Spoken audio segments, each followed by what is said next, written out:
So let's talk about how to build a profitable gym and never worry about clients again. So let's dive in.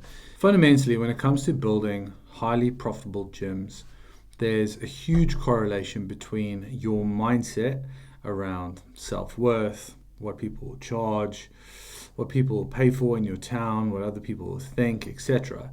There's a huge correlation between that and an actual thriving business. And oftentimes, your limiting beliefs are holding your business back. And that's the biggest thing that you need to hear is that the lack of growth or the lack of success or the lack of proof of growth in your business is actually not down to the market. It's not down to what people are thinking about you. It's got everything to do with you. Because anything under £2 million a year as a fitness business, as a gym, as a brick and mortar facility, anything under 2 million a year is purely down to you, your mindset, your inability to prioritize your time, prioritize your tasks, prioritize the highest yielding activities. So in actual fact, in order to make sure that you are building a profitable gym, one that is growing and scaling and you never have to worry about clients again, to be super catchy YouTube fucking clickbait shit. The reality is you need to adopt an unrelenting, everyday, kill your clone kind of mindset where you're looking to just develop yourself. The biggest transformations within the Gym Owner Network exist from the guys and gals who've gone all in on just bettering themselves. From how they show up on social media, to how they show up as a leader, to how they show up for their family, to how they show up for their own training, and everything in between. And the reality is that gap from like wanting success and then i.e. being successful, it's not just this jump across and it's like voila, there was a silver bullet, there was a magic pill. There's a bunch of things that happens along the journey to stack evidence as to what can or can't be achieved, to reaffirm or challenge those instincts, right? Oftentimes I say to gym owners that like, I want your intuition to be built on great data rather than you trusting your gut, but you have nothing else to back it against other than your feelings. Don't trust your feelings because you haven't earned the right to trust those feelings because you haven't done enough to scale the business to a place where now you know whether those feelings are true or false. Now you know whether or not those feelings are based on good data, on good experiences, or are you just scared? Because the likelihood is you're just scared. I've been there. Too scared to charge the right money, everyone will leave. Too scared to put your price up, everyone will leave. Too scared to take away things that members already have because actually you know you can do better, but everyone will leave. I've been there. The reality is that you're making changes for the next 100 clients. You're making changes for the future of your business. You're making changes so that you can look at your business and go, yeah, this feels a little bit like me. I'm proud of this business. I can look at my business now with pride. You love the clients that you're working with. You love the level of impact that you're having with clients. That's where we need to get to. So when it comes to gym business, one of the things we preach within the Gym Owner Network model is just an appreciation for the simple things done really, really well, right? And I teach this often around like what is the Roger Federer level of professionalism to actually do the thing. So if we think about one of the most professional athletes out there, and I mean the way they dress, the way they speak, the way they show up, the way they train, the way they warm up, the way they cool down, the way they nourish their bodies, the way they recover, immediately you're going to think of someone like Roger Federer. Unreal athlete, unreal professional. What is the professional level of gym ownership that you need to adopt? That is something to think about. So the simple model and our model's relatively easy to understand.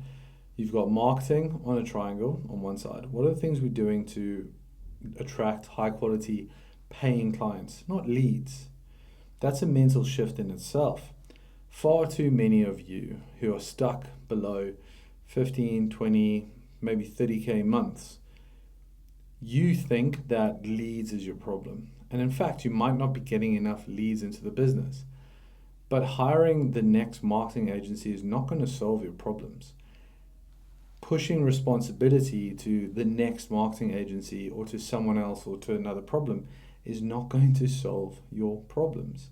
Again, the title of the video is How to Build a Business and Get Clients Forever, right? Now, if we're going to do that, we're going to have to nail the brand, the message, and what it means to actually attract clients on a repeat. So marketing is how are we attracting high quality paying clients? And the bridge to get there is how are we starting relationships with people who are potentially interested in joining, but also people that we really want to attract, not necessarily everyone, okay? There's a marketing analogy where it's like you have to be willing to piss off 80% of people to find your 20%. Really, really powerful. Then, on the other side is sales. It's like, okay, how well are we performing as a salesperson, as a sales funnel?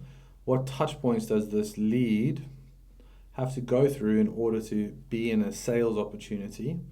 How well is our marketing already indoctrinating this sale so that by the time we come to pitch or close or offer, the work's done. We've handled objections, everything before the objection even becomes a thing. These are paramount when it comes to sales. Then it's like, well, how good is that offer? Is that offer strong enough that solves the problem that your ideal clients are suffering with? So when it comes to a brick and mortar facility, whether you like it or not, whether you want to believe it or not, people only care about the outcome. They only care about the outcome. They only care about whether they can get leaner, they can feel better, they can have more energy, they can feel toned, they can look toned, they can unlock a level of confidence, that they can finally sleep with their partner again, that they can finally see their penis because they haven't been able to see it in a long time. All jokes aside, it's like the true source of pain that's motivating them to make a change and put skin in the game and invest is always going to be something that they understand as being an outcome, because whether it's their worldview or the worldview that is imposed on them by media and everything else, that's what they think the solution is. Now, many of you will feel like you're feeding the problem if you go down that and you're different and no, you're whatever. I was that too. But that level of thinking is going to keep you broke. So in order to shift that, what you're going to have to do is actually spin it around, right? Spin it around and go, okay, cool. The Gym Owner Network ideology is sell the outcome, coach the process. Okay, which means like, let's sell that outcome. Let's sell an outcome that the prospect can truly attach themselves to. And then we need to deliver on that. But while we're delivering on that, let's start to indoctrinate our clients into things that are beyond the 4 weeks or the 6 week challenge or whatever else you're doing. What is that thing that we're aiming beyond? So questions like, hey, do you want to get in shape for the next 6 weeks or the next 6 years? Is this something you want to have like fixed now, or is this something you want to have fixed for the long term? And these are some really easy kind of belief shifting content or belief shifting questions to further upgrade how are they actually approaching this thing. And then if your team are good, we can start to really execute on the final piece. So we've got marketing, we've got sales, and at the bottom we've got product. And the product is going to reflect what happens on the coaching floor and off the coaching floor. Now, of course, we are biased heavily towards an SGPT model of a 6-to-1 kind of frame. But the things that we're doing both on the floor and off the floor need to correlate towards the client's goals and their future. The reason why clients leave is because they've lost sight of their future within your facility, i.e. You can't provide what they need next, but you haven't even established what they need next because you're missing the mark. So, again, highly profitable gym, never worry about clients, starts with you, your self-development, removing limiting beliefs, investing into yourself so that you can understand the value that you bring to change your perception of self-worth, so we can now start to charge what you are worth, and it will still be too cheap. We will then enhance marketing so that we can piss off 80% of people and attract 20% of the people we want to work with. We're going to enhance our ability to indoctrinate and align our prospects so by the time it comes to a sales opportunity, the work's already done. We will make sure that sale is based on a solid outcome that is meaningful to the prospect. We then deliver on that sale, we deliver on that promise, we over-deliver on that promise, and fundamentally now we start churning the wheel. Then, what is the upgrade from that? It's realizing that you sit at the epicenter, but your team are going to be the ones that are going to allow you to grow this thing. Which then goes back to your self-worth, your ability to lead, your ability to recognize, hey, I can do this, I can help my staff get better, I am good enough. And there's all these other things that are holding gym owners back for being the leader that they need to be in order to mentor and guide their staff to being better than they are or were or once were on the coaching floor.